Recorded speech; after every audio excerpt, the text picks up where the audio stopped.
Bichara Supply Chain, highlighting and showcasing solutions for the most complex challenges facing the industry in 21st century by our team of subject matter experts and mentors. Broadcasting every week, all year round, we will present the most up-to-date series of podcasts and webinars. Hello and welcome to another episode of Bichara Supply Chain. This is Nur Hadi, your host, and we have very special guest today, Dr. Sheffi, Professor of Engineering System at MIT, Director of the MIT Center for Transportation and Logistics. Thanks for coming and welcome to Bichara Supply Chain, Dr. Sheffi. Thank you for having me. Mm-hmm. All right. So in today's episode, we'll be talking about reshaping business and supply chain strategy beyond COVID-19. But before that, can you tell us a bit about yourself and your professional background? Well, I've been at MIT quite a bit of time. I've been I did my PhD at MIT. And so I've been at MIT a total of 45 years. I've been 3 years as a student and 42 years as a professor. I actually left MIT 5 times for a year and started companies and then came back. And I've been running the Center for Transportation Logistics now for about 27 years or 28 years or so. The center is the largest interdepartmental center at MIT. We also open centers all around the world in Colombia, Spain, Luxembourg, China, and Malaysia. We have a very large online program. It's called the MicroMaster in Supply Chain Management. It has about 350,000 learners. So, and we both research and we offer a degree in master's and PhD in supply chain management. So also research is in all areas of supply chain, transportation, logistics, and related areas. Awesome. Okay, so talking about the COVID-19, what are some biggest impact of COVID-19 on the global supply chains, and how do you see the major changes in the next decade from now, Dr. Sheffi? Well, the first change is that supply chain became known. I always say that people used to ask my wife, "What's your husband doing?" She used to say he's doing supply chain management research, and they say, "What is this?" Nobody is asked what it is now. Everybody understands the central role the supply chain management plays in getting medicine, food, everything they need to sustain life to people from the place it's being manufactured or mined or grown to the people home. So that's the first one, is the realization, both within companies, supply chain became much more important, but in general, in the media and audience now, the citizenry understands supply chain a lot better. In terms of the impact on, there's impact on governments, impact on companies, impact on the media. Some of it is short term. I would say a lot of the calls for keeping more inventory and getting out of China are a little overblown. It's not going to happen as people think it's going to happen. People are not going to suddenly keep a lot of inventory because it makes them uncompetitive. So on many levels, they're not going to coming out of China after investing billions of dollars and building a full ecosystem in China. So in terms of the changes, if you talk about a decade from now, I see most of the changes in the application of technology. We're talking about AI, machine learning is becoming more and more widespread.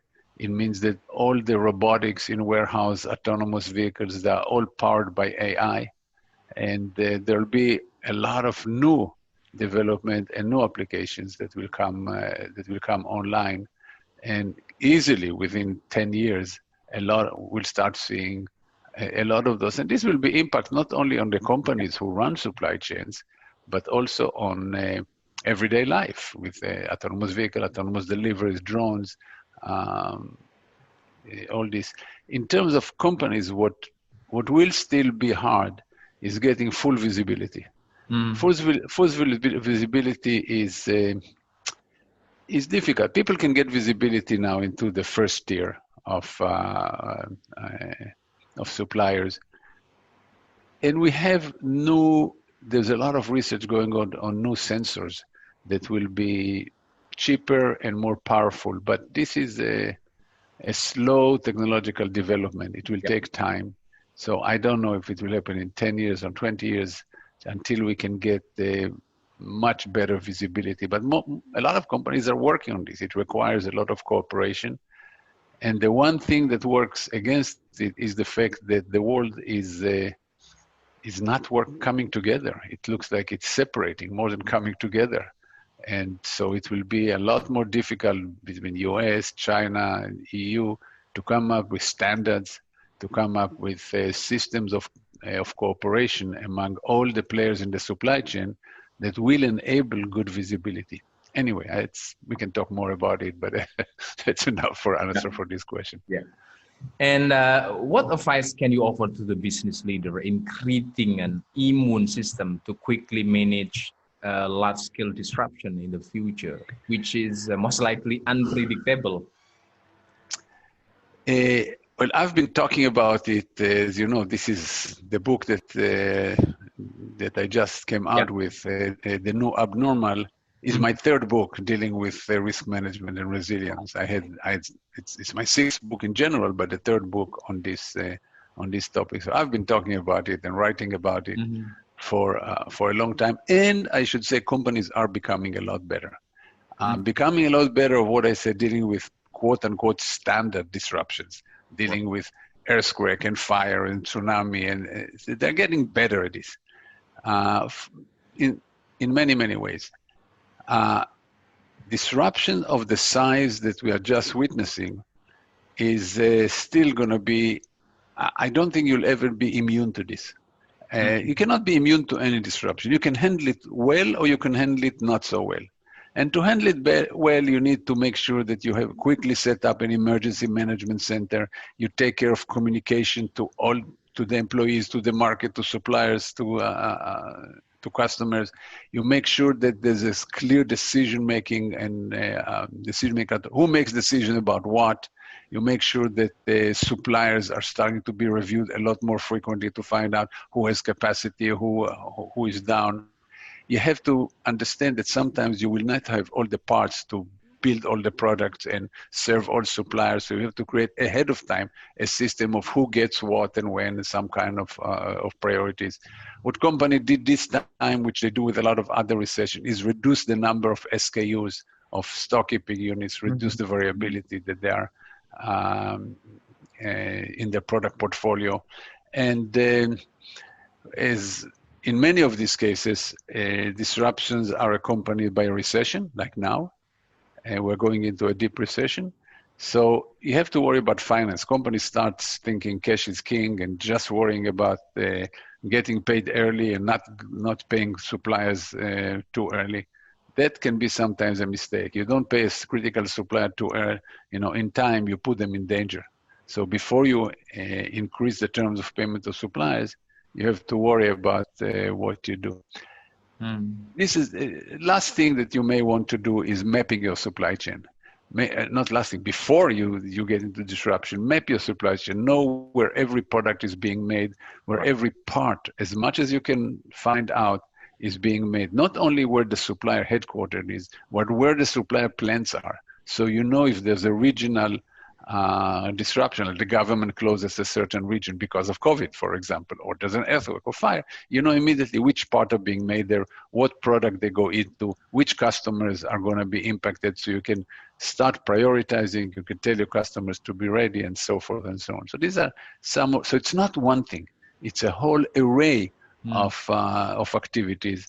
And in several companies, there are now chief risk officer that take care of this, but it's basically a supply chain function. All right, I want to jump to another question, but still relevant to today's topic. How does technology play a critical role in the supply chain strategy? Well, of course, technology is critical, but it has both a plus, both pros and cons. In terms of pros, good technology that can help speed up decision making, Yeah. that you can find out what's going on. You can re-optimize your network quickly. You know, a warehouse is down, a factory is not making stuff. You can quickly find other things. This is indispensable. You know, being more flexible and faster is indispensable. There's also the other side that one should mention. In many cases, companies are being locked into certain results from what the computer says something, the computer spits out something, and you have to realize that when big changes happen, like with COVID, none of the forecasts are worth anything. None of the computerized forecasts, because they're based on history that doesn't apply anymore. So you have to have also people with some experience to look at it and say, whoa, this doesn't make any sense. And we have to do it by hand, or we have to change the parameters.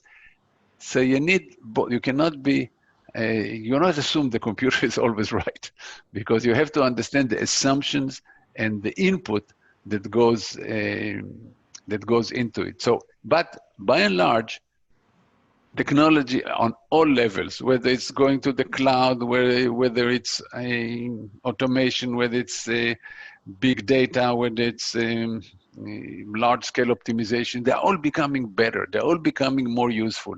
So make sure, and that's why, by the way, we see in a lot of supply chain function, they're hiring data scientists and operation research people, and that's a very good trend, because the function is becoming a lot more sophisticated, a lot more useful. So yeah, it's crucial. Mm-hmm. All right. This is my last question for today's episode, Dr. Sheffi. What are other opportunities to be more resilient post COVID-19? As I said, it's all in the preparation. It's all in what you do before you get hit. Mm-hmm. It's how some of it is difficult, like creating the right culture in the organization. Culture, I would say, if there's one thing that separates companies who responded well from companies who did not respond well, is the right culture. Not the technology, not the processes, not the structure, but the right culture. Because if people were able to change what they do, to look at what's going on, understand that things are not what they were before, they can respond a lot faster. And company did some amazing things. Some companies adjusted, on the fly. If you think about what happened to the, food supply, things changed overnight. Institutions were closed, university were closed. Talking about March, April this year. In the US, it means half the food demand was gone. And it changed completely because people start eating at home. Well, you cannot send, packages of 100 kilo to a home. I mean, you have to package it differently. You have to put all the information in this. Well, the machinery was not ready for this yet. There was actually no food shortage. Sometimes items are missing here and there. So people adjusted very quickly. And in the book, I give a lot of examples of company working together, company adjusting all the processes, how they did it. So this is opportunities is be collaborative. Make sure that you understand people who are competing with you can be your best partners in case the whole industry has to respond to something. So understand this and don't create, a situation where people wouldn't want to talk to you, because you will need them. You will need your suppliers. You will need your customers. You will need competitors. So just be a team player in your industry. Yeah. I mentioned before some of the preparation that has to be done before, like mapping your supply chain, preparing plans. So companies like Cisco have 18 what they call playbooks, or for the type of disruption. Now, the truth is that, as Eisenhower said, he was the commander of the U.S. forces of all the Allied forces during World War II. He said, "No plane survives the first contact with the enemy." Sure, of course, but going through the planning process makes people understand, especially if you do scenario planning and do multiple scenario. It's part of changing the culture. It's socializing people to understand that things may be A, maybe B, may be different. So have to be ready for this. I would say this is the most important thing. All right. I think there is still other questions, Dr. Say, but I think we are running out of time. So thank you for taking time with us and look forward to speaking with you at another time. Sure. And let me just put one plug. If you want to find a lot more information about this and what happens beyond COVID-19, may I recommend my book, The New Art Normal, Reshaping Business and Supply Chain Strategy Beyond COVID-19. It's available wherever, on Amazon, on Apple, on Google, and everywhere you can buy books. So let me just mention if you want more information.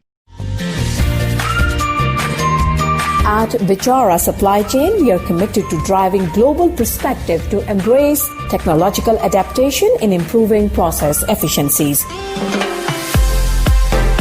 Don't forget to subscribe, like, and share Bichara Supply Chain. And stay tuned for the latest updates. To learn more, visit our website www.bicharasupplychain.com. Thank you for listening to us. We look forward to seeing you at our next episode.